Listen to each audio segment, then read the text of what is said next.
Gloire à Dieu. Que la paix, la grâce et la communion du Saint-Esprit soient votre partage. Que Dieu vous bénisse. Que Dieu vous soutienne. Que Dieu soit réellement votre Père. Et qu'il vous soit très très favorable. C'est Dieu grand, c'est Dieu merveilleux. C'est Dieu puissant. C'est Dieu de gloire. C'est Dieu qui nous appelle. C'est Dieu qui veut que nous soyons à son image et à sa ressemblance. C'est Dieu grand et redoutable. Nous bénissons son nom. Prions le Seigneur. L'Éternel notre Père, Dieu Tout-Puissant, le Créateur des cieux et de la terre, le Maître des temps et des circonstances, que ton nom soit glorifié, que ton nom soit exalté. Nous bénissons ton nom encore une fois pour ce moment agréable, pour ce moment de joie, ce moment de bénédiction, ce moment que tu nous donnes pour partager ta parole, pour être réellement à tes pieds, afin de recevoir les instructions de ta part.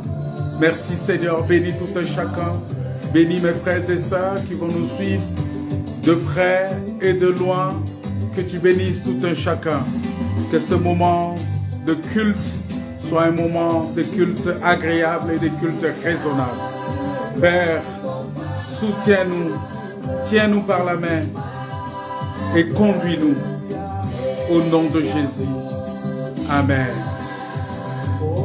L'amour rédempteur, immuable, inexprimable, c'est l'amour divin. L'amour rédempteur. Pour moi,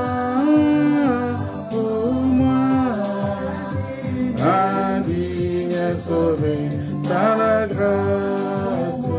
Pour moi, l'amour rédempteur. Pour moi, indigne et sauvé par la grâce. Pour moi, l'amour rédempteur. Alléluia. Gloire à toi Seigneur. Gloire à toi Jésus.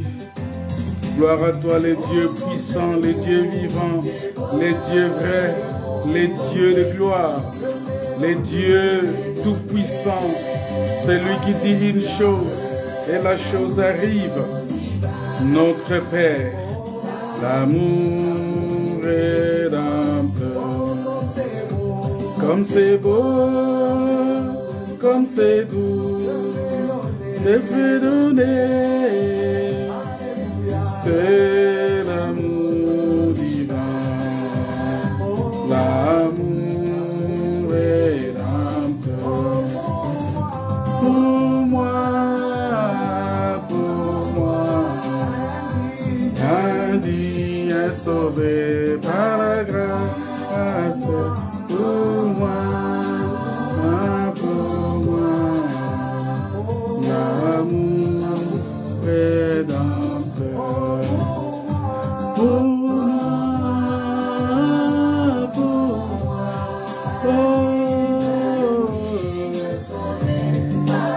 par la grâce.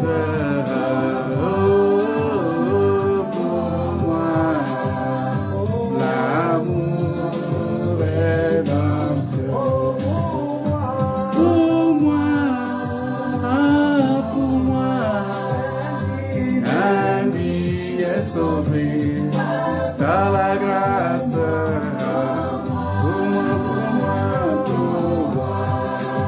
Pour l'amour rédempteur. Alléluia. Merci Seigneur.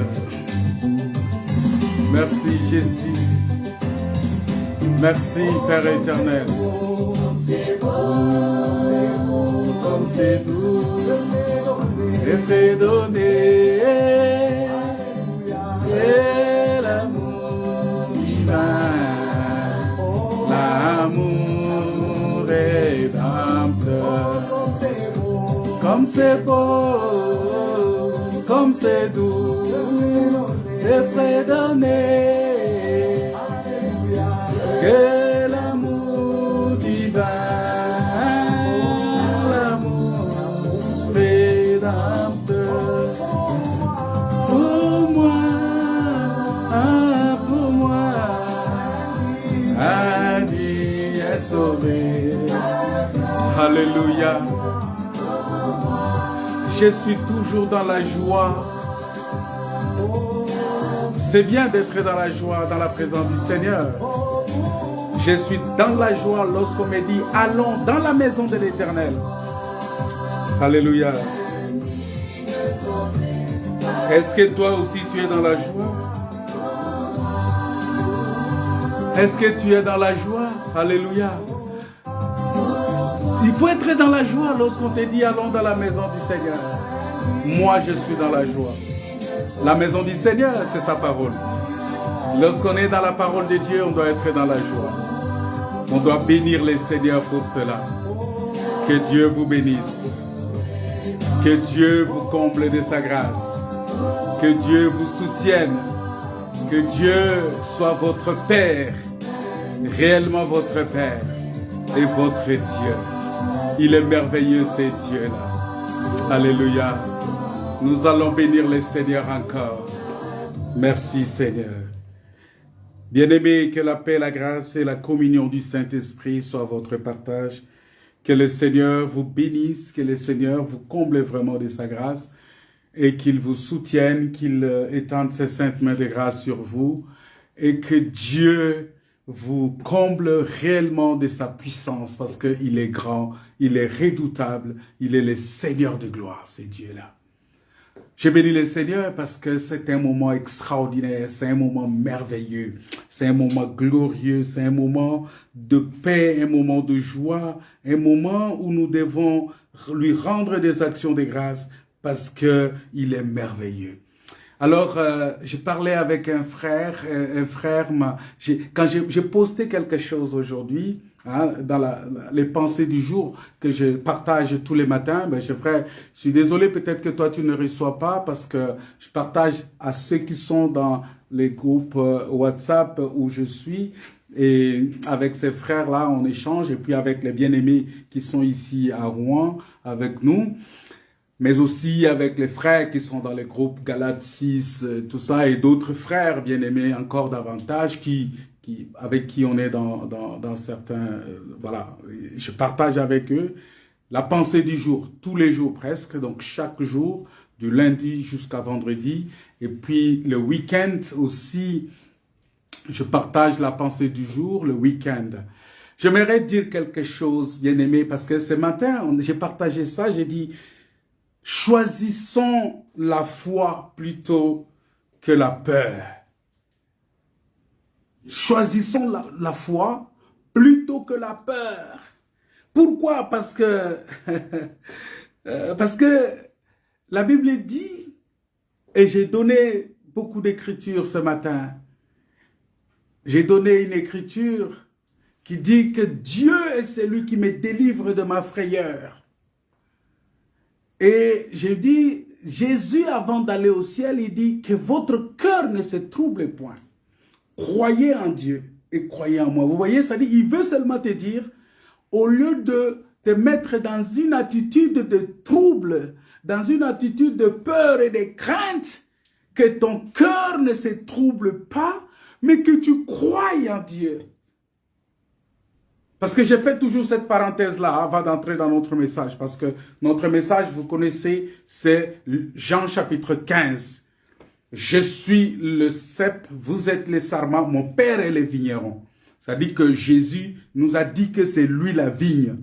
Voilà, il est la vigne. Nous sommes les branches de cette vigne-là.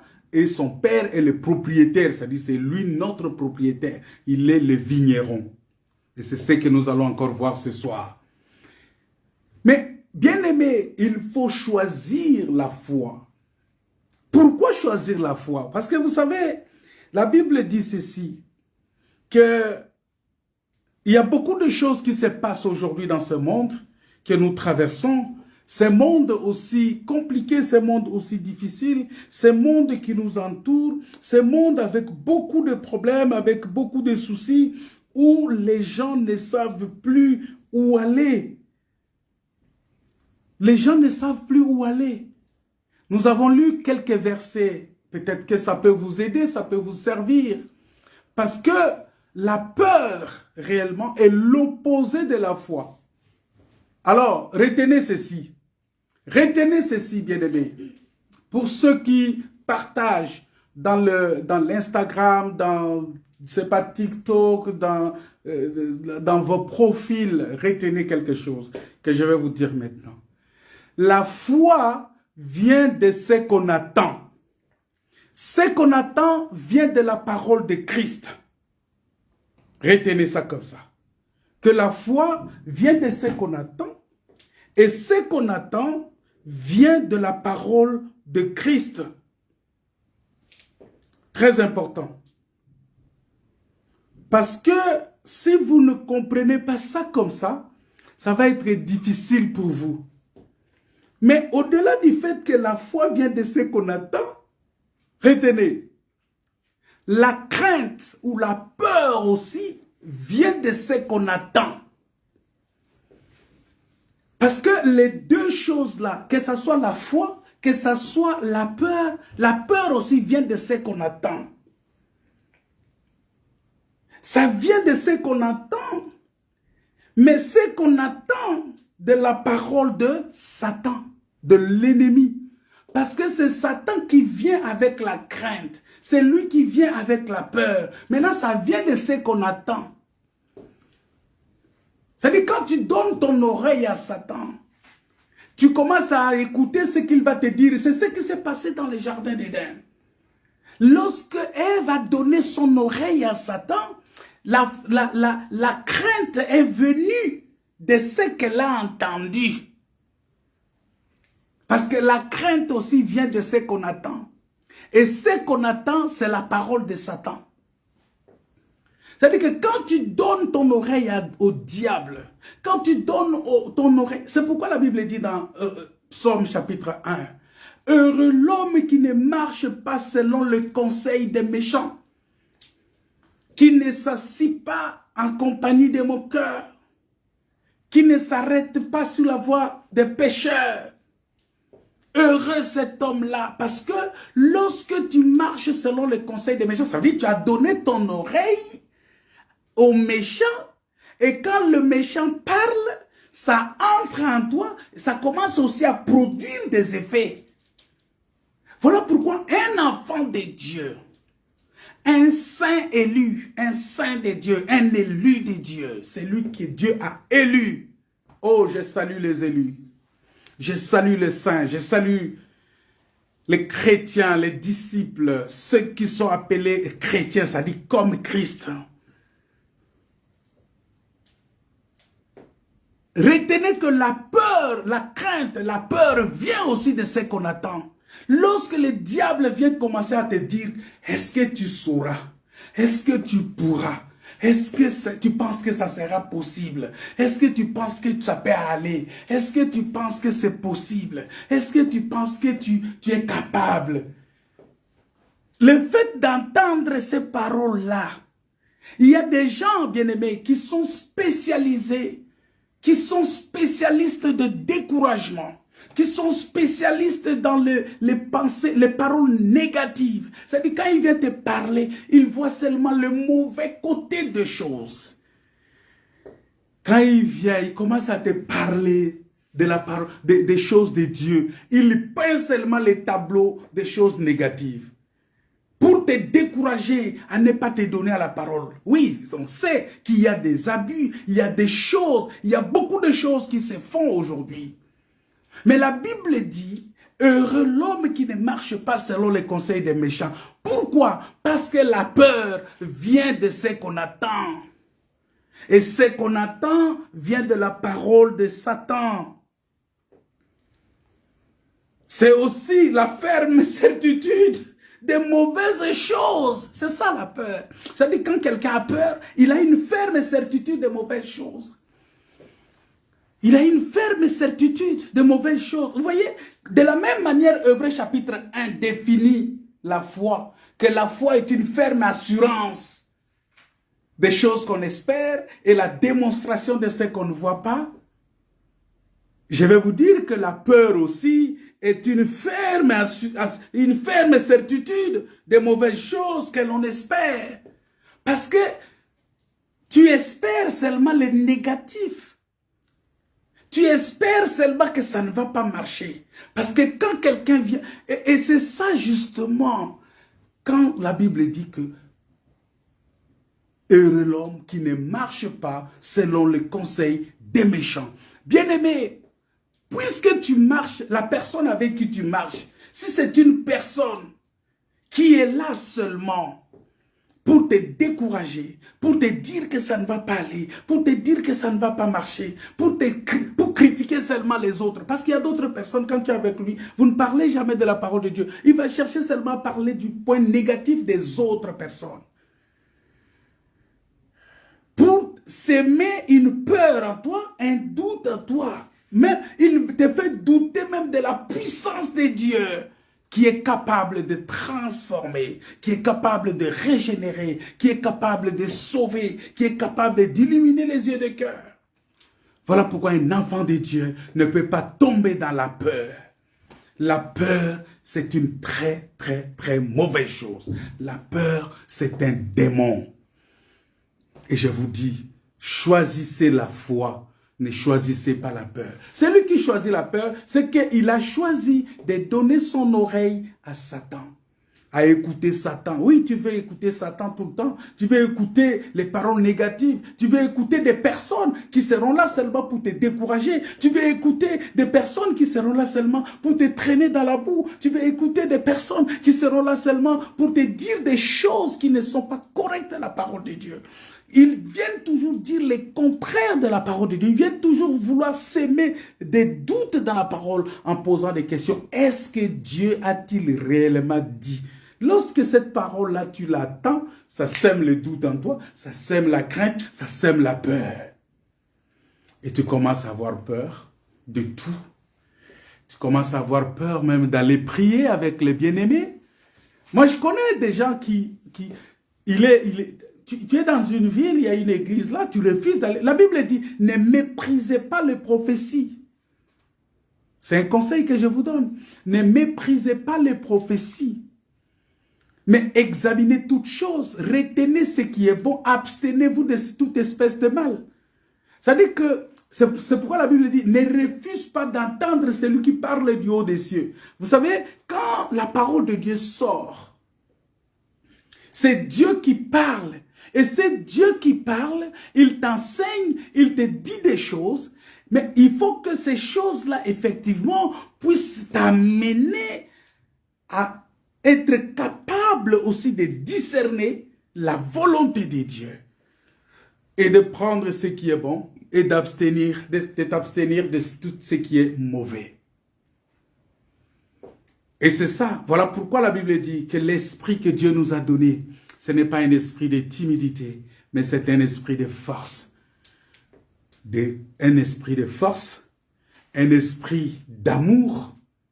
Vous voyez, dans 2 Timothée, la Bible dit que l'esprit que Dieu nous a donné, ce n'est pas un esprit de timidité, mais c'est un esprit de force, un esprit d'amour. C'est un esprit de force, un esprit d'amour. Voilà pourquoi un enfant de Dieu, il doit marcher dans l'amour de Dieu. Tu dois marcher dans l'amour de Dieu. Parce qu'il est important que tu comprennes que l'amour de Dieu est beaucoup plus important que toute autre chose. Parce que si tu n'es pas dans l'amour de Dieu, ça va être difficile de faire confiance à quelqu'un. Ça va être difficile même pour toi de faire confiance à Dieu. Vous voyez? Ça veut dire que ça va être difficile pour toi. Si tu n'es pas dans l'amour de Dieu, ça va être difficile pour toi de faire confiance à toi-même, de faire confiance à ton prochain et de faire confiance à Dieu. Vous voyez? C'est-à-dire que l'esprit que Dieu nous a donné, ce n'est pas un esprit de timidité, ce n'est pas un esprit de peur, mais c'est un esprit d'amour, de force et de sagesse. Or, la sagesse, c'est l'explication des choses. La sagesse, c'est la crainte de l'Éternel. Vous voyez, Dieu nous a donné l'esprit de la crainte de l'Éternel. Donc si tu as la crainte de l'Éternel, ça veut dire que tu as la sagesse. Un homme sage voit le mal de loin et il s'en détourne. Un homme sage voit le mal de loin et il s'en... Vous voyez, ça veut dire que l'esprit de la crainte de Dieu, l'esprit de la sagesse, c'est l'esprit de la crainte de Dieu. Voilà pourquoi, bien-aimés, je vous ai dit autrefois ici, j'ai dit que quand vous allez quelque part, on enseigne la parole. Si on ne vous enseigne pas le retour de Jésus-Christ, quittez cet endroit-là. Pourquoi? Parce que seul l'enseignement sur le retour de Jésus-Christ nous met dans une sorte de la crainte de Dieu. Pourquoi? Parce que si tu veux vivre avec le Seigneur, tu as intérêt à te sanctifier maintenant. Tu as intérêt à rechercher la paix avec Dieu et la sanctification sans laquelle personne ne verra le Seigneur. Vous voyez? C'est-à-dire que nous avons un objectif. Oui, nous savons que Jésus est né. Alléluia. Nous savons que Jésus est mort sur la croix pour nous. Alléluia. Nous savons que Jésus-Christ, il a fait des miracles. Alléluia. Nous savons que Jésus-Christ est capable de nous nourrir. Il est capable de nous donner l'argent. Il est capable de nous donner toutes choses. Il est capable de nous guérir de nos maladies, de nos situations difficiles, de débloquer des situations aussi difficiles que bloquées par le monde. Jésus est capable de les débloquer. Mais au-delà de ça, nous avons une espérance de gloire qui nous attend, que nous devons rentrer dans cette gloire-là. Mais pour rentrer dans cette gloire, dans cette lumière inaccessible, vous voyez, on dit même que c'est une lumière inaccessible, selon Pierre. Pierre dit que c'est une lumière inaccessible. Maintenant, Dieu a donné l'accès à cette lumière-là qu'aux personnes qui sont devenues lumière. Vous savez pourquoi? Parce que Dieu s'est fait chair pour faire de nous des dieux. Alléluia, retenez ça. Dieu s'est fait chair pour faire de nous des dieux. Donc il est descendu pour nous prendre et pour faire de nous des dieux. C'est ce qu'il a fait avec Moïse. Parce que quand il est descendu chez Moïse dans le désert, il est descendu, il a dit à Moïse, Moïse, je t'ai fait Dieu pour Pharaon, je t'ai fait Dieu pour Israël. Donc Moïse était Dieu et pour Pharaon, l'Égypte, et pour Israël, le peuple choisi de Dieu, vous voyez? C'est ça. Dieu s'est fait chair, pas seulement que nous commençons à rouler les voitures. Oh non, l'or et l'argent appartiennent à Dieu. Oui, j'accepte, l'or et l'argent appartiennent à Dieu. L'or et l'argent, c'est quelque chose de bien. J'aime l'argent. Mais j'aime pas l'argent, d'être esclave de l'argent. Je me sers de l'argent pour accomplir certains besoins. Mais l'argent ne peut pas être mon maître. Mon Seigneur, c'est Jésus-Christ. Voilà pourquoi, bien-aimé, Dieu, quand il est descendu, il a dit à Moïse, Moïse, je t'ai fait Dieu. C'est-à-dire, Moïse était Dieu fait chair. Donc, il était homme fait Dieu, voilà. Moïse était homme fait Dieu.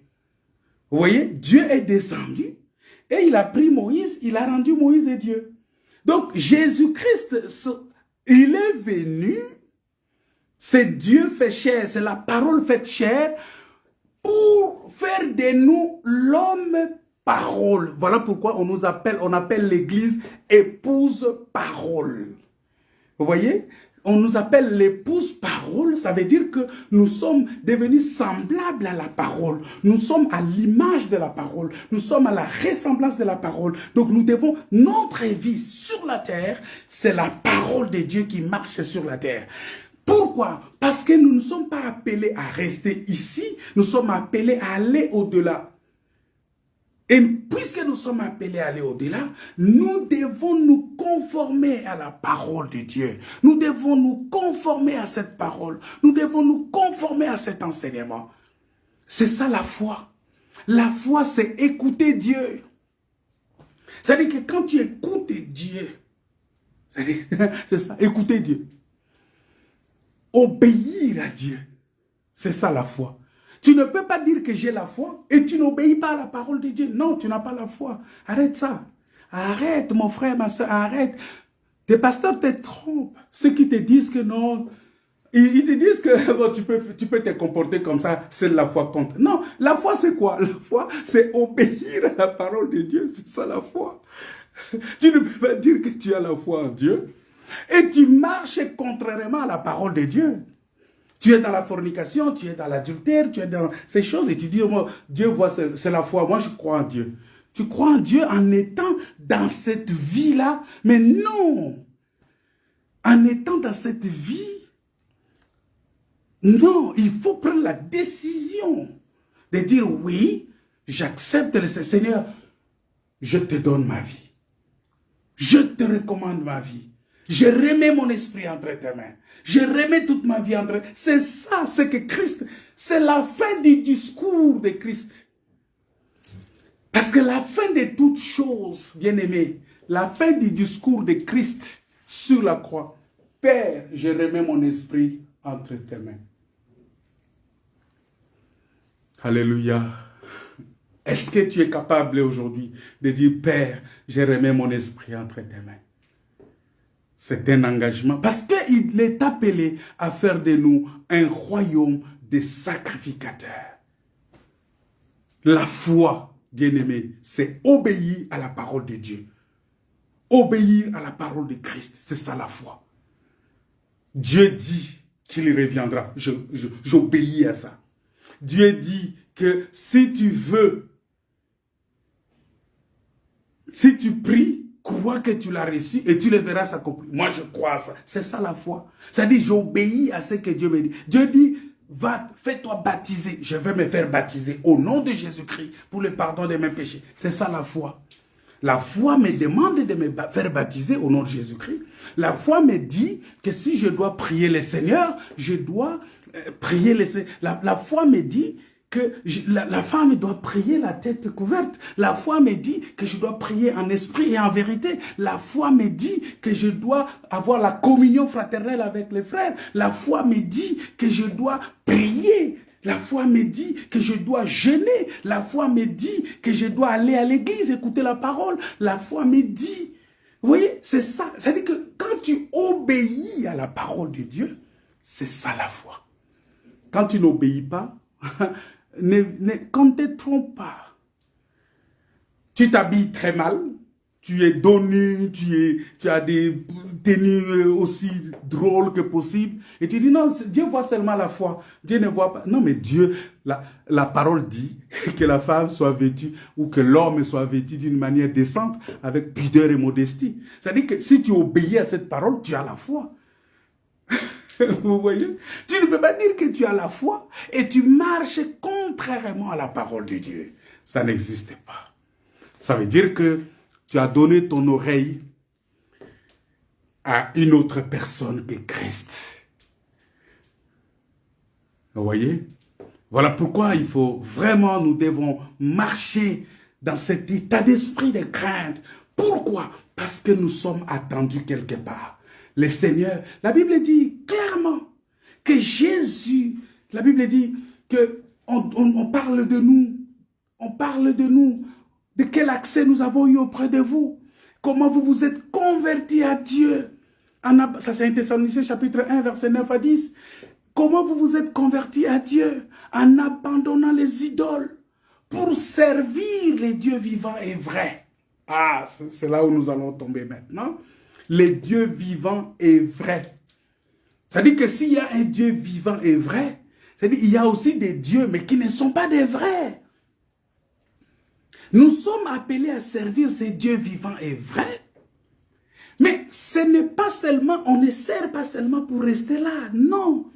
Lisez bien le texte, il dit, et pour attendre des cieux Jésus-Christ qui nous délivre de la colère à venir.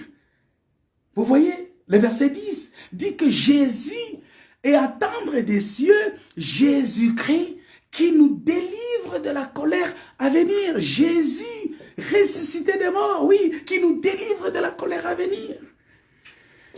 Son fils Jésus, nous l'attendons. Voilà pourquoi j'ai dit Il faut absolument que ces messages soient donnés, que nous sommes là en attente. Nous sommes là dans l'attente. Voilà pourquoi quelqu'un qui est dans l'attente ne dort pas, ne sommeille pas. Parce que la Bible dit, veillez et priez parce que vous ne savez pas à quelle heure ces messieurs vont arriver. Ces messieurs de Christ. Oh là là, Jésus de Nazareth. Veillez et priez. C'est-à-dire que tu es là en train de veiller sur les enseignements. Tu veilles sur ta vie. Tu veilles sur ta conduite. Tu veilles sur ta façon de faire. Tu veilles sur ta façon de dire. Tu veilles sur ta façon de faire les choses. Retenez ça. Notre Dieu est merveilleux. Il nous aime tellement. Et il vous aime tellement. Il nous aime. Et voilà, il veut toujours nous préparer à ces grands événements. Voilà pourquoi, bien-aimés, il faut sortir de la peur. Il faut quitter la peur. C'est un démon. La peur est opposée à la foi. La peur est une doctrine de démon. La peur est là pour vouloir nous détourner de la volonté de Dieu. La peur est là pour vouloir nous mettre dans une prison. La peur nous retient captifs, nous met dans une captivité quelconque. Et nous sommes là. On ne sait plus voir que... Parce que, qu'est-ce que le diable dit? Il dit, mais écoute, ces promesses-là, tu penses que ça a commencé aujourd'hui? On a commencé à enseigner ces promesses-là depuis longtemps. Mais on continue à attendre. Tu penses que ça va arriver quand?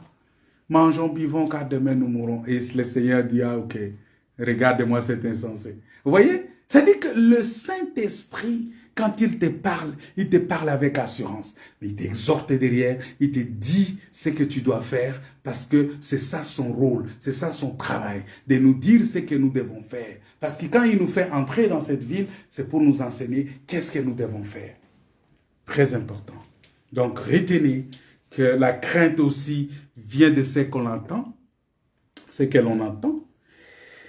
Mais ce que l'on entend là, c'est de la parole de Satan.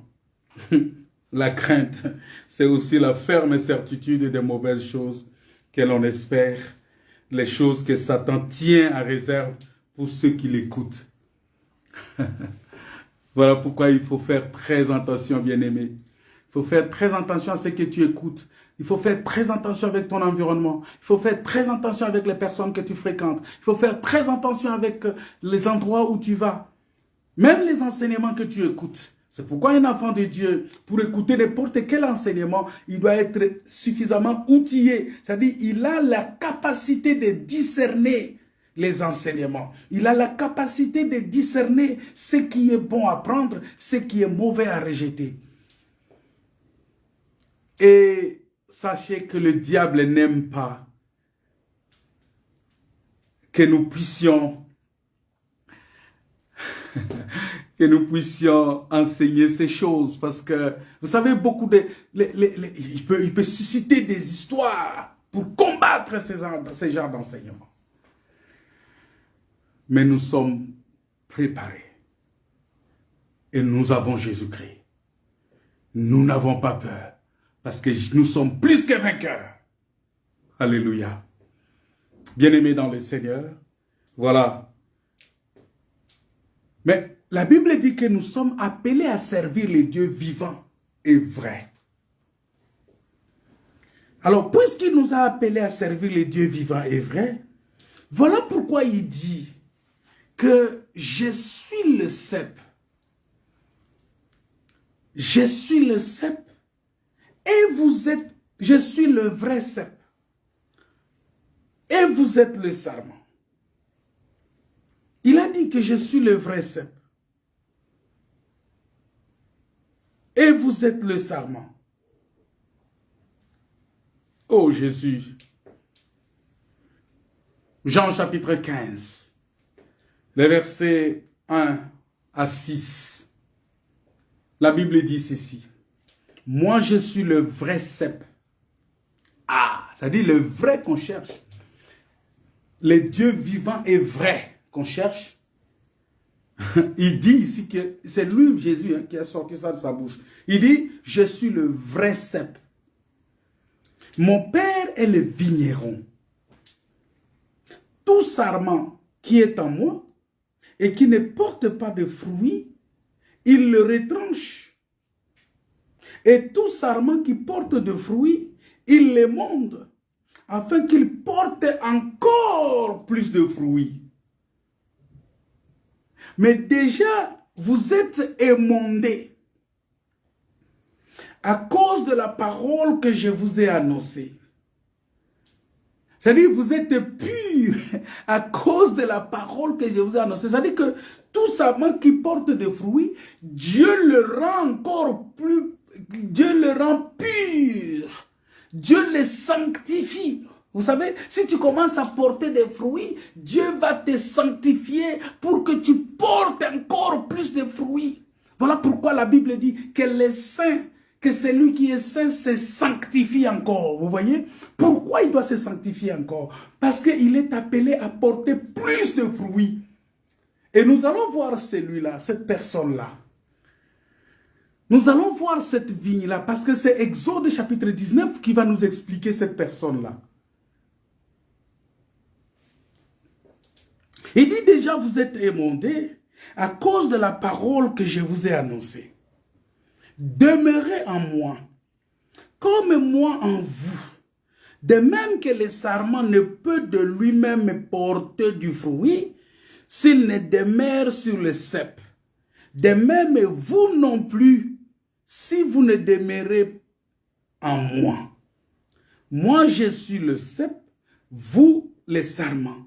Celui qui demeure en moi, comme moi en lui, porte beaucoup de fruits. Car sans moi, vous ne pouvez rien faire. Si quelqu'un ne demeure pas en moi, il est jeté dehors, comme les sarments. Vous voyez? Ça veut dire qu'ici, il nous donne l'aspect de la finalité des choses. Tel que tu es là, si tu ne demeures pas en Christ, sache que tu vas être jeté dehors. Tu vas être jeté dehors quand? Parce que quand Christ viendra pour chercher son église, toi, tu ne vas pas être enlevé. Tu ne vas pas partir. Tu vas être jeté dehors. Comme les sarments. Et ils sèchent, puis l'on ramasse des sarments et on les jette au feu et ils brûlent. Tu vas être jeté dehors. Bien-aimés dans le Seigneur, c'est très très important ce texte que nous avons lu, parce que ça fait quand même quelques jours qu'on a commencé parce que ici, l'objectif de ce texte, c'est pour nous amener justement à rendre un culte raisonnable à Dieu. Parce que si tu n'es pas en Christ, et si Christ n'est pas en toi, tu ne peux pas rendre un culte, parce que le véritable culte, c'est Christ. C'est Christ qui est le culte. Parce que le culte, c'est l'offrande. Le culte, c'est l'adoration. Le culte, c'est rendre gloire. C'est ça ce qu'on appelle le culte. Or, cette gloire-là, selon Jean chapitre 17, c'est Dieu qui nous a donné la gloire. Il a dit, je leur ai donné la gloire que tu m'as donnée. C'est-à-dire, tu ne peux pas rendre gloire à Dieu si tu n'as pas reçu la gloire de Dieu. Tu ne peux pas offrir à Dieu si tu n'as pas reçu l'offrande de Dieu. C'est ça. C'est-à-dire que quand je dis Seigneur, je te rends gloire, tu rends gloire à Dieu parce que toi, tu as reçu la gloire de Dieu. C'est ça. Le véritable culte, c'est Jésus-Christ qui est le culte véritable. Pourquoi? Parce que Jésus est la gloire de Dieu descendu sur la terre et qui a dit à la fin de sa mission sur la terre, Père, je remets mon esprit entre tes mains. C'est ça le culte. Père, je te rends mon esprit. Vous voyez? C'est ça, rendre gloire à Dieu. Rendre des actions de grâce à Dieu. C'est ça, ça dit que Jésus a rendu gloire à Dieu. Parce que cette gloire-là, c'est Dieu qui lui a donné. Il a dit ça. Il a dit, Père, je te rends grâce parce que tu m'as donné la gloire que tu m'as donnée. Je leur ai donné ça. Maintenant, cette gloire-là, Jésus va rendre ça. Et 1 Corinthiens chapitre 15 dit, il doit rendre le pouvoir à celui qui lui a donné ce pouvoir. Alors, c'est là où ça complique parce que beaucoup de gens, c'est là où ils soutiennent la théorie de la Trinité. La Trinité, c'est un enseignement qui est sorti de nulle part. La Trinité, c'est un enseignement qu'il ne faut même pas... C'est-à-dire, c'est un enseignement puisé de quelque part. La Trinité, parce que lorsqu'il dit cela, vous devez comprendre que Dieu, quand on parle de Dieu Père, Dieu est esprit. C'est-à-dire, l'esprit, tu ne veux pas, vous voyez, tu ne veux pas toucher l'esprit.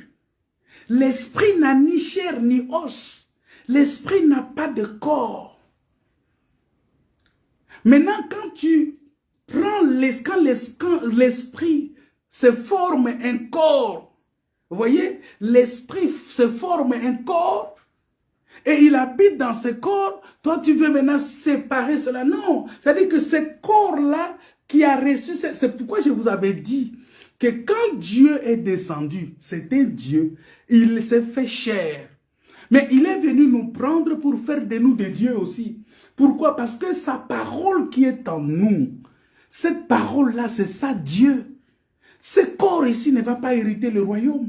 Mais c'est l'esprit qui est venu sanctifier notre esprit, qui est venu rendre témoignage à notre esprit que nous sommes enfants de Dieu. Parce que quand la Bible dit que nous sommes sauvés, que nous sommes devenus enfants de Dieu, ce n'est pas ce corps ici qui est devenu enfant de Dieu. Mais c'est l'esprit de l'homme. Parce que la Bible dit dans le livre de Job qu'en réalité dans l'homme, c'est l'esprit. Et cet esprit-là qui est devenu enfant de Dieu, cet esprit-là est appelé à être enlevé. Mais Dieu va lui donner un corps. Quel est ce corps que Dieu lui va lui donner? C'est un corps céleste. Le corps céleste, c'est un corps que Jésus a reçu après la mort. À la résurrection des morts, il a reçu ce corps-là, qui était totalement différent du corps qu'il avait avant la mort. Parce que c'est avec ce corps-là qu'il est monté dans les hauteurs. Il est monté dans les lieux célestes avec ce corps-là. Et c'est ce corps-là, la Bible dit dans 1 Thessaloniciens, que les morts en Christ ressusciteront et ils vont nous trouver, nous les vivants. Tous nous serons enlevés, nous serons transformés. Et nous serons enlevés à la rencontre du Seigneur dans les airs. Vous voyez?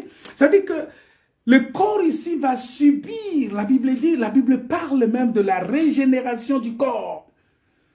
La Bible dit que le corps ici doit être régénéré. Et c'est ce corps régénéré, ce corps restauré, ce corps créé, recréé, ce corps-là qui va être enlevé. Maintenant, ici, qu'est-ce qui se passe? Jésus-Christ, il va rendre gloire à son Père. Il va dire, Père, je te rends gloire. Parce que il parlait en tant que Dieu fait chair, mais Dieu qui est ressuscité d'entre les morts et qui est remonté dans la lumière inaccessible, parce que Dieu est dans cette lumière-là. Dieu qui est esprit, il est dans cette lumière-là inaccessible. Et Jésus est monté dans cette lumière inaccessible. C'est le seul qui est monté. Parce que la Bible dit que personne n'est monté au ciel si ce n'est celui qui est descendu. Vous voyez? Et donc, il dit que je suis, Jésus là, il se présente, il dit, je suis le vrai cep. Il dit, je suis le vrai cep. Je suis le vrai cep. Quand il dit qu'il est le vrai cep ici, il est en train de se présenter comme étant la véritable lumière. Selon Jean chapitre 1, verset 9, il se présente ici comme véritable lumière qui est venue dans le monde pour éclairer le monde. Parce que c'est vrai qu'il y avait d'autres ceps. Mais les vrais, comme la Bible dit là-bas, que nous savons que le Fils de Dieu est venu. Oui, parce qu'il y a beaucoup de fils de Dieu. À tous ceux qui l'ont reçu, Adam du Jardin d'Éden, il est aussi le Fils de Dieu. Selon Luc chapitre 4, je pense, il est enfant de Dieu, il est fils de Dieu. La Bible l'appelle fils de Dieu. Luc chapitre 3. Il est le Fils de Dieu. Si tu lis dans la généalogie de Jésus-Christ, selon Luc, tu vas voir que Adam, ça va jusqu'à Adam, et Adam est le Fils de Dieu. Et à tous ceux qui l'ont reçu, il leur a donné le pouvoir de devenir enfants de Dieu. Donc il y a beaucoup de fils de Dieu. Mais nous savons que le Fils de Dieu est venu. Et qu'il nous a donné l'intelligence pour connaître le véritable Fils de Dieu. En son Fils Jésus-Christ, c'est lui le Dieu véritable et la vie éternelle. Parce que quand on dit le Fils de Dieu, c'est Dieu lui-même. Et il est la vie éternelle. C'est lui le véritable et la vie éternelle. Donc, il se montre ici comme étant la lumière qui est venue éclairer.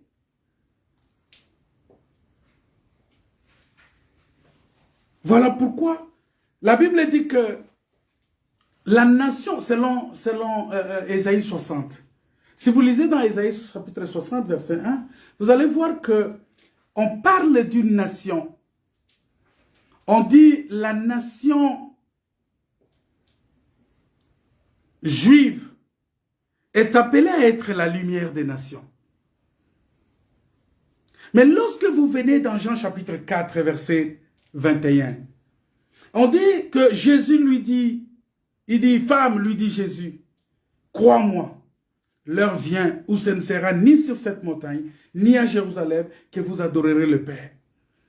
Vous adorez ce que vous ne connaissez pas. Car nous adorons ce que nous connaissons. Car le salut vient des Juifs. Vous voyez? La lumière vient des Juifs. Mais l'heure vient, et c'est maintenant, où les vrais adorateurs. Ah, ici encore, il vient souligner les vrais adorateurs. Donc, il y a des adorateurs, mais il y a aussi des vrais adorateurs. Adoreront le Père en esprit et en vérité. Donc les vrais adorateurs, ils adorent le Père en esprit et en vérité. Parce que les faux adorateurs, ils adorent le Père dans les faux adorateurs, ils adorent Dieu avec des chansons, mais dans la mauvaise vie.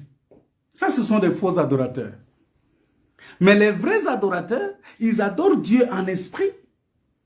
C'est-à-dire qu'en Dieu lui-même et en vérité. C'est-à-dire que c'est Dieu lui-même qui mène l'adoration en eux. Parce que quand tu as Christ, c'est Christ qui est en toi qui adore Dieu. Parce que c'est Jésus qui est en toi, c'est lui qui adore. Parce que si vous lisez dans Jean chapitre 6, verset 32, versets 32 à 33, la Bible dit que Jésus leur dit, en vérité, je vous l'ai dit, ce n'est pas Moïse qui vous a donné le pain venu du ciel, mais mon Père vous donne le vrai pain venu du ciel. Car le pain de Dieu, c'est celui qui descend du ciel et qui donne la vie au monde. C'est-à-dire que quand on parle de vrai,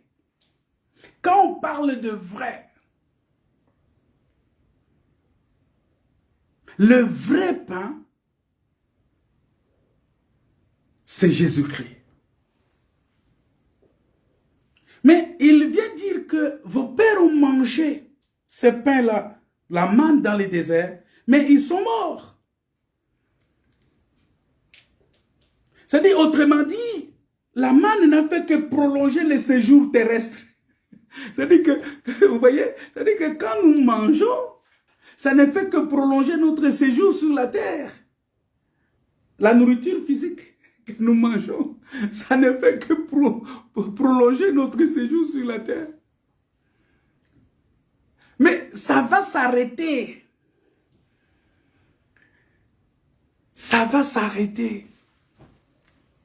Mais la mise en pratique de la parole nous introduit dans l'éternité. C'est-à-dire, ça vient nous prendre. Vous voyez la nourriture qui vient nous prendre dans le monde physique et nous introduit dans le monde spirituel, là où nous allons vivre éternellement. C'est ça, le vrai pain.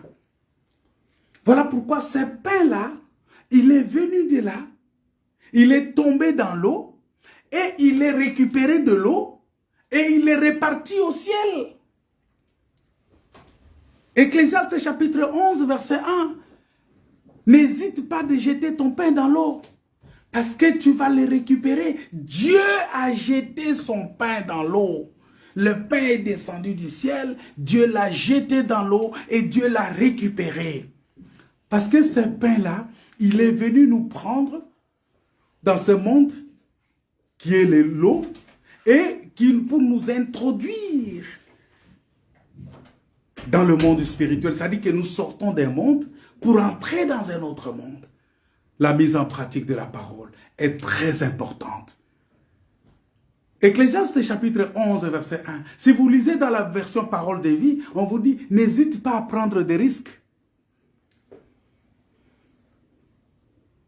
Parce qu'il y a beaucoup... Vous voyez, quand il dit n'hésite pas à prendre les risques, ça veut dire qu'il veut te sortir de la peur. Il veut te délivrer de la peur. Parce que celui qui prend le risque, c'est celui qui n'a pas peur.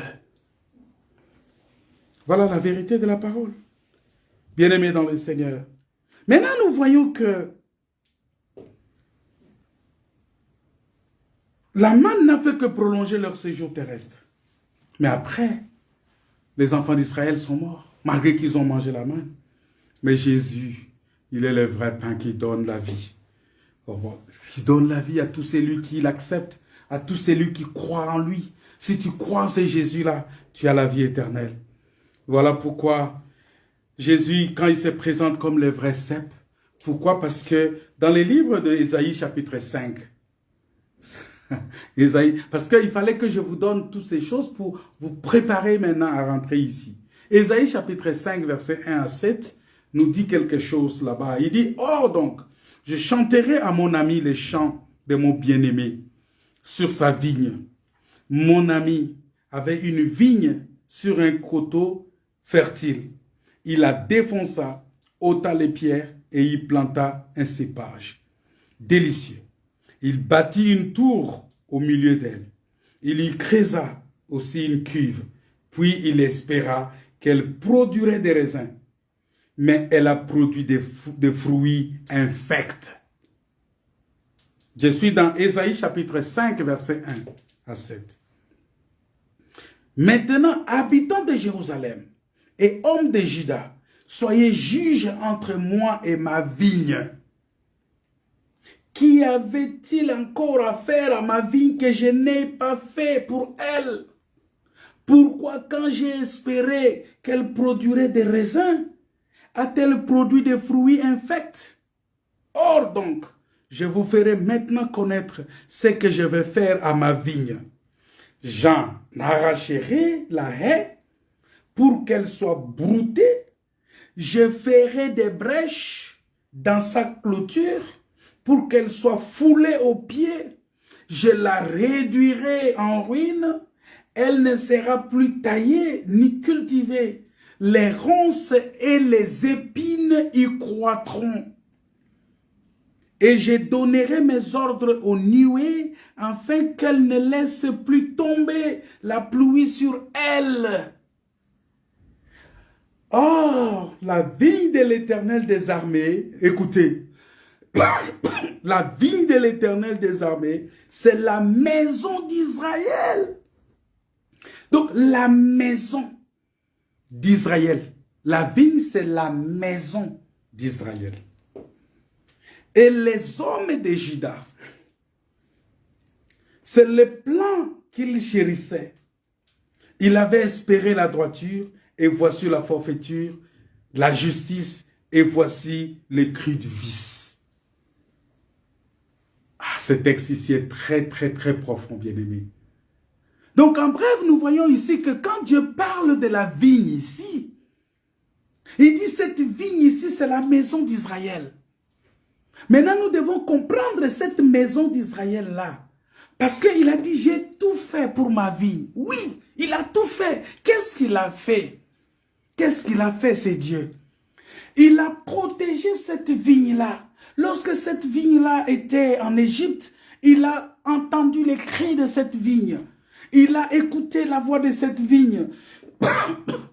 Il a protégé cette vigne. Il a sorti cette vigne-là. Il a déclaré même à cette vigne que les Égyptiens que vous voyez maintenant, vous ne les verrez plus jamais. Il a sorti avec cette vigne. Il a nourri cette vigne dans les déserts. Il leur a donné de l'eau à boire. Il a combattu. Il a combattu Amalek. Il a combattu Amalek pour eux. Il a combattu les nations étrangères qui étaient là pour sa vigne, pour protéger sa vigne. Et il a amené la vigne jusqu'à planter cette vigne-là. Il a planté cette vigne, et quand il a planté cette vigne, il a mis la protection tout autour de la vigne. Cette protection ici, c'est la loi que Dieu a donnée. Dieu a donné la loi pour que la vigne puisse croître.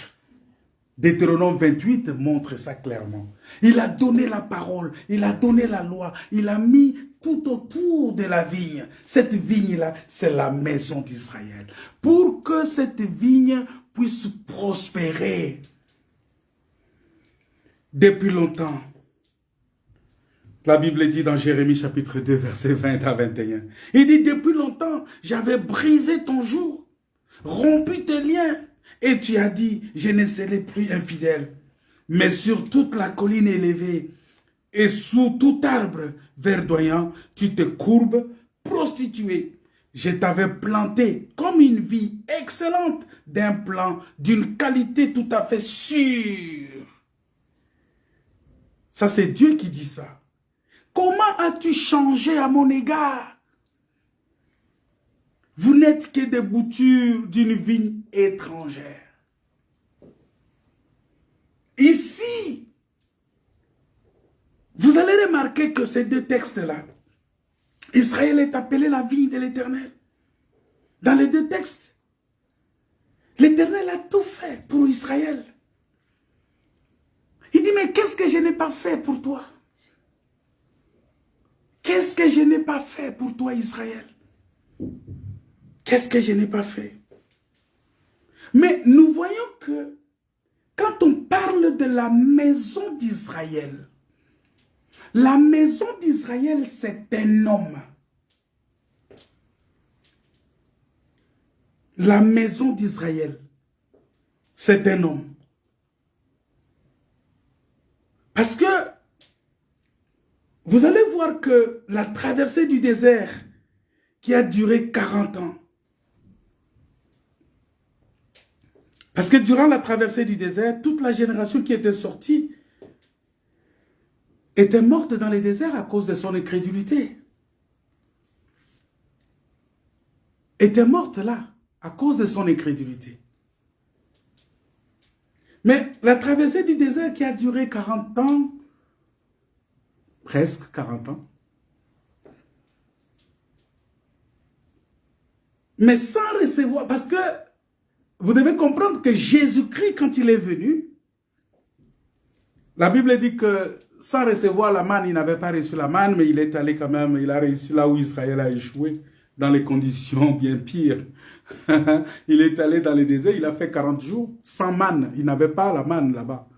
Mais Israël, il avait la manne. Mais malgré qu'ils avaient la manne, ils ont échoué, ils sont morts. Mais Jésus est venu, il a fait 40 jours dans les déserts sans manne, il n'avait pas la manne. Pourquoi? La manne physique comme ça, il n'en avait pas. Mais lui-même était la manne de Dieu. Lui-même était le pain qui est descendu du ciel. Lui-même était la nourriture pour lui-même. Quelle merveille! Jésus est sa propre nourriture. Parce que vous allez voir qu'il a dit à la femme samaritaine que ma nourriture est de faire l'œuvre de celui qui m'a envoyé. Oh, l'œuvre de celui qui l'a envoyé, c'est quoi? C'est Jésus souffrant. Donc Jésus souffrant est la nourriture de Jésus régnant. Est-ce que vous retenez ça? Jésus souffrant est la nourriture de Jésus régnant. Pourquoi? Parce que Jésus souffrant, c'est le pain. C'est le pain. Jésus souffrant, c'est la vigne qui produit le raisin, qui passe par qui passe par le pressoir pour sortir le vin. Jésus souffrant, c'est ce pain-là qui est foulé. Jésus souffrant, c'est-à-dire c'est lui la nourriture de Jésus régnant. Aujourd'hui, nous ne sommes plus dans Jésus souffrant, nous sommes dans Jésus régnant, parce que tout celui qui croit au Seigneur Jésus-Christ comme son Seigneur et Sauveur, il n'est plus dans Jésus souffrant, mais il est dans Jésus régnant. Pourquoi? Parce qu'il est devenu enfant de Dieu. Alléluia. Tu es devenu enfant de Dieu. Et ta nourriture est Jésus souffrant. Ça dit que la mort et la résurrection de Jésus est ta nourriture. Notre nourriture aujourd'hui, c'est Jésus souffrant qui est notre nourriture. Est-ce que tu crois au Seigneur? Voilà pourquoi il dit, c'est lui qui mange ma chair et qui boit mon sang à la vie éternelle. Vous voyez? C'est-à-dire que la nourriture des enfants de Dieu, c'est Jésus souffrant et Jésus régnant. C'est Jésus souffrant. Parce que Jésus souffrant, c'est le pain. Jésus souffrant, c'est le travail du panetier. Jésus souffrant, c'est la vigne, c'est le raisin qui produit le vin, c'est-à-dire qui passe au pressoir. C'est Jésus qui est flagellé, qui est tapé, qui est percé par la corde, qui sort le sang. C'est Jésus-là. C'est ça notre nourriture. C'est cette parole-là. La parole faite chair, c'est notre nourriture. Jésus souffrant est la nourriture de Jésus régnant. Voilà pourquoi. Parce que Jésus, dans le jardin d'Éden, je vais vous dire, dans le désert, avec le diable, il était le Jésus régnant. Parce que en ce moment-là, il devrait régner sur le diable. Il devrait démontrer sa supériorité sur le diable. Parce que le diable est venu, il pensait qu'il peut l'utiliser, il peut l'élever, il peut dire des choses, il peut faire des choses. Mais Jésus lui a montré que tu adoreras le Seigneur, ton Dieu, lui seul, pas une autre. Or, pour adorer le Seigneur, il faut d'abord qu'on passe par Jésus souffrant pour adorer le Seigneur. Et le diable n'avait pas le secret de Jésus souffrant.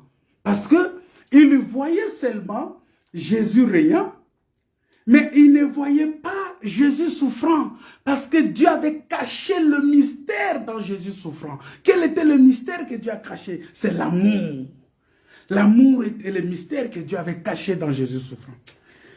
Bon, on ne va pas aller plus loin parce qu'on est obligé de s'arrêter. Alléluia. On va continuer parce que gardez ça à ce niveau-là. Maintenant, qu'est-ce qui s'est passé? La Bible dit que, je vais clôturer quelque part. La Bible dit que Jésus-Christ, que lorsque, vous allez comprendre qu'à partir de là, on comprend que Jésus, c'est lui l'Israélite. Le vrai Israélite, c'est lui. Voilà pourquoi il dit ceci. Il dit dans le livre de Exode chapitre 19, le verset 5, je vais lire ça. La Bible dit quelque chose ici.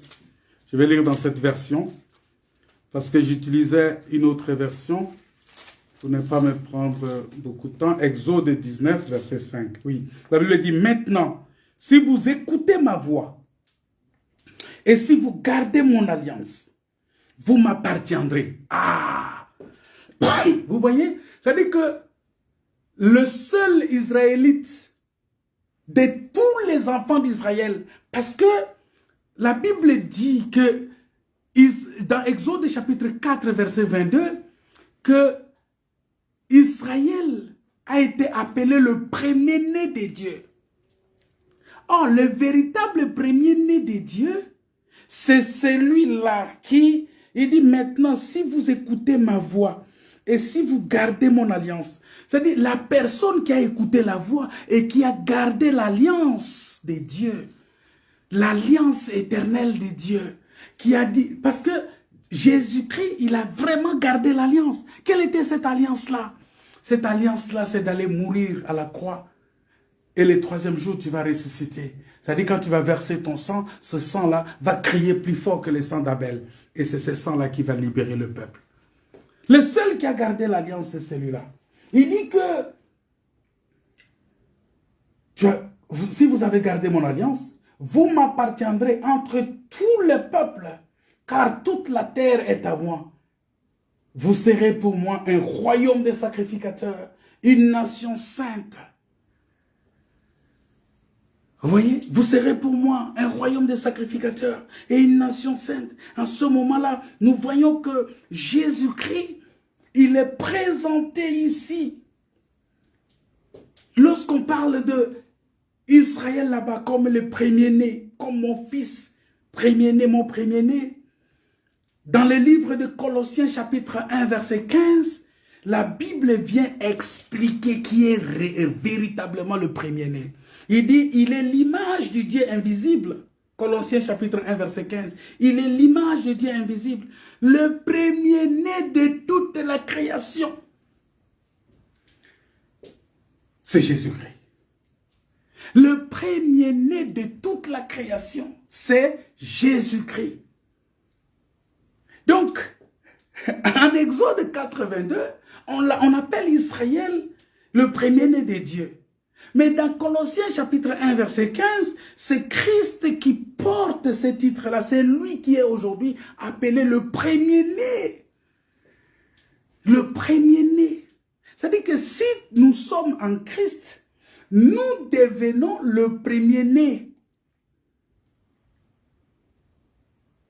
Mais remarquez que le livre, dans ce que nous avons lu dans le livre de Ésaïe 5, on dit que cette vigne-là, on a déraciné tout parce que à cause, il n'a pas porté de fruits. Celle qui n'a pas porté de fruits, c'est Israël qui n'a pas porté de fruits.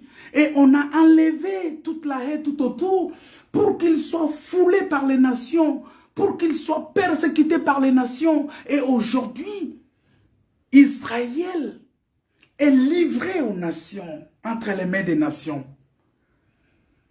Israël aujourd'hui est livré parce qu'il n'est plus protégé par Dieu.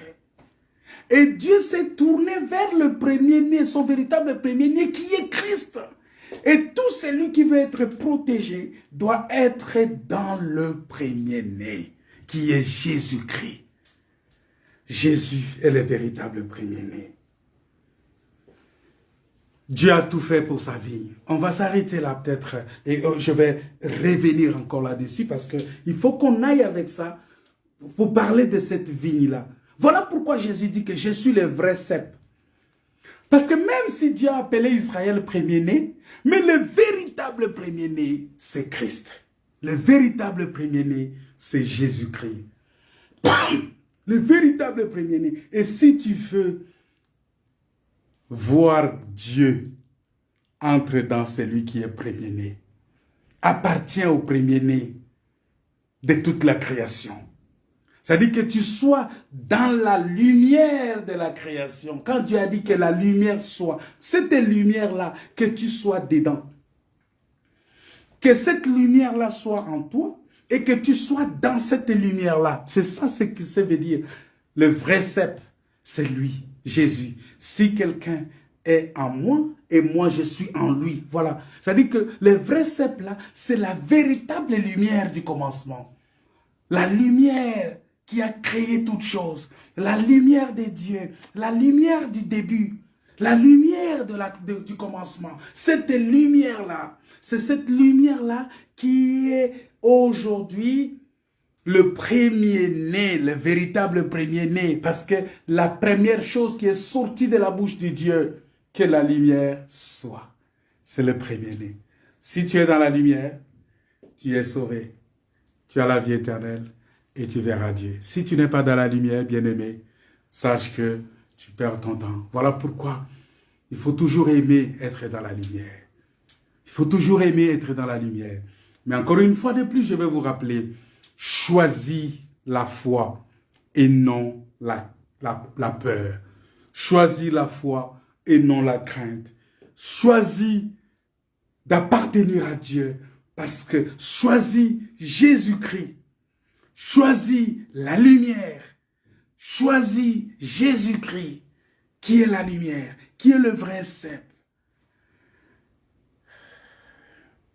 Tu as l'assurance de la protection de Dieu. Parce que Dieu va te protéger, Dieu va te garder, Dieu va assurer ta sécurité. Et tu n'auras plus besoin d'avoir peur. Parce que ta sécurité est assurée par Dieu. Tu n'auras plus besoin, tu n'auras plus peur. Tu n'auras plus peur parce que tu ne seras plus esclave. Tu ne seras plus esclave parce que tu es un enfant de Dieu. Tu es protégé par Dieu. Tu es gardé par Dieu. Tu es soutenu par Dieu. Tu es un enfant de Dieu.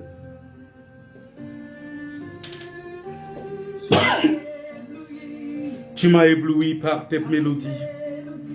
Tu m'entoures d'un chant d'amour. Ici, c'est ça les cantiques des cantiques. Quand le bien-aimé chante à sa bien-aimée. Chant de délivrance. Némi, toutes mes craintes s'enfuient. Alléluia. Je ne suis plus esclave de la peur. Je suis enfant de Dieu. Oui, je suis enfant de Dieu. Je ne suis plus esclave de la peur. Alléluia. Je suis enfant de Dieu. J'ai la protection tout autour de moi de Dieu. Dieu me protège, il veille sur moi. Il est avec moi. Il dit, je suis avec vous tous les jours jusqu'à la consommation du temps. Nous devons choisir la lumière qui est Jésus-Christ. Parce que la lumière est notre protection. Quand tu es dans la lumière, les ténèbres fuient d'elles-mêmes. Les ténèbres vont fuir parce que la lumière elle-même est la protection. Jésus souffrant est ta nourriture parce que tu es dans Jésus régnant. Dans mes veines, allez, ton sang coule dans mes veines. Voilà, c'est lui qui est en moi. Esclave de la peur, je suis enfant de Dieu. Je ne suis plus esclave de la peur. Je ne suis plus esclave de la peur. Je suis enfant de Dieu. Alléluia. Je ne suis plus. Bien-aimé, choisis la lumière. Choisis la foi. Choisis la parole de Dieu. Seigneur Dieu Tout-Puissant, étends tes saintes mains, manifeste ta puissance et ta gloire. Donne gloire à ton nom, Jésus. Donne gloire à ton nom. Et nous te rendons gloire. Nous te rendons des actions de grâce. C'est ça les cultes agréables. C'est ça les cultes raisonnables. Étends tes saintes mains de grâce. Manifeste ta puissance et ta gloire. Soutiens tout un chacun. Délivre tout un chacun. Guéris tout un chacun. Sauve tout un chacun. Parce que ta parole est la vérité. Ta parole est la vie éternelle. Ta parole est la nourriture pour nous. Ta parole est la lumière. Ta parole est la foi. Ta parole est notre foi. Alléluia. Merci Seigneur. Étends tes saintes mains. Guéris ceux qui ont le cœur brisé. Donne-nous la force. L'esprit de force. L'esprit d'amour. Et l'esprit de sagesse. Au nom de Jésus. Au nom de Jésus. Bénis tout un chacun de nous. Que la paix, la grâce et la communion du Saint-Esprit soient notre partage. Au nom de Jésus. Au nom de Jésus. Est-ce que vous pouvez acclamer le Seigneur? Si vous avez été bénis par ces messages, bien-aimés, merci de le partager. De partager dans vos groupes. De partager même dans les groupes WhatsApp, dans les groupes, n'importe quel groupe que vous avez. Partagez dans tous les réseaux sociaux que vous pouvez avoir pour que les autres aussi puissent en bénéficier. Mais nous allons continuer ces messages Nous allons continuer ces messages parce que n'oubliez pas notre programme de culte de dimanche. Dimanche, nous avons culte à 14 h. Nous avons culte à 14 h ici à Rouen. Pour ceux qui sont à Rouen et dans les environs, nous avons culte à 14 h. Et dans la salle où nous nous retrouvons pour adorer le Seigneur. Et notre programme continue maintenant tous les mercredis, tous les vendredis, de 19h30 à 20h30 et aussi tous les dimanches de 14h à 16h. Que Dieu vous bénisse. Que Dieu vous bénisse. Que Dieu vous bénisse. Partagez cela. Que la paix, la grâce et la communion du Saint-Esprit soient votre partage. Au nom de Jésus.